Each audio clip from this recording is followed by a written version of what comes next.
Alright guys, so I'm going to be taking on the beginner level bots on chess.com. I'm going to start at the very start with Martin, who's rated around 250, and if you're rated around a similar level and you want to beat Martin, let's find out how you can do it.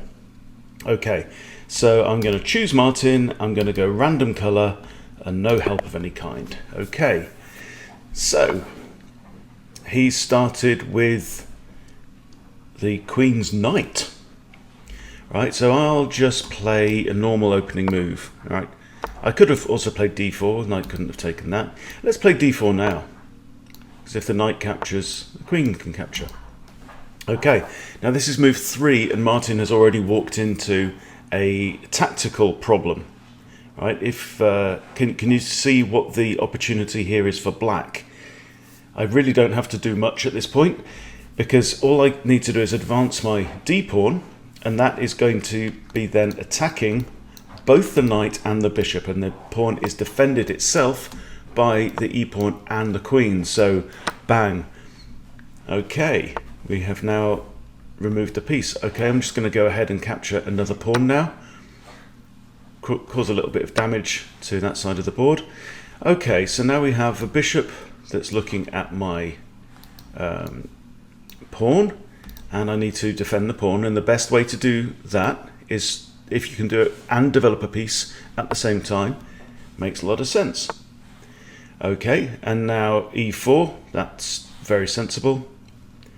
Okay, so now I want to think about castling my king, so I'm going to try and move my king's knight and king's bishop. That could be the quickest way. And now let's move the bishop here.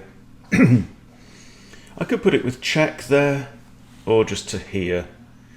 So if I do that, can't block with the bishop, could block with the pawn. I'm just going to leave the bishop there. And now I'm ready to castle my king. Okay, he's moved his bishop out of the way. That means the queen is now looking at the b7 pawn, which is defended by my light squared bishop, so that's okay. I can go ahead and castle. And he's pushed a3. I'm just going to push this pawn, just so that my bishop is then free to do something else. Okay, let's bring the bishop in. All right. I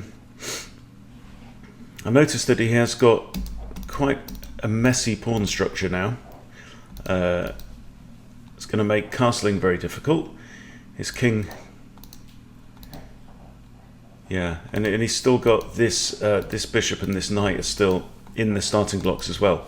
So now the question is how to capitalize on this situation.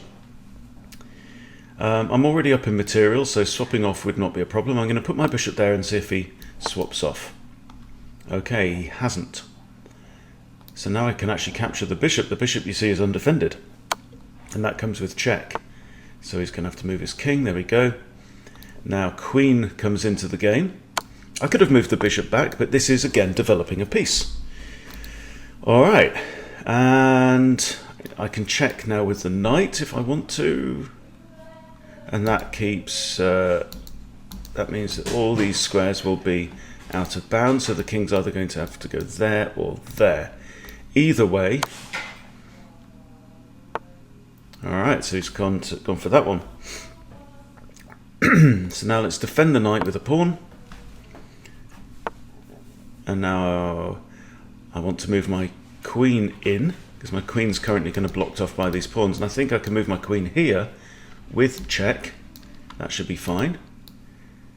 I think the king's only got one square to go. Yeah, back to there, and now here might even be checkmate.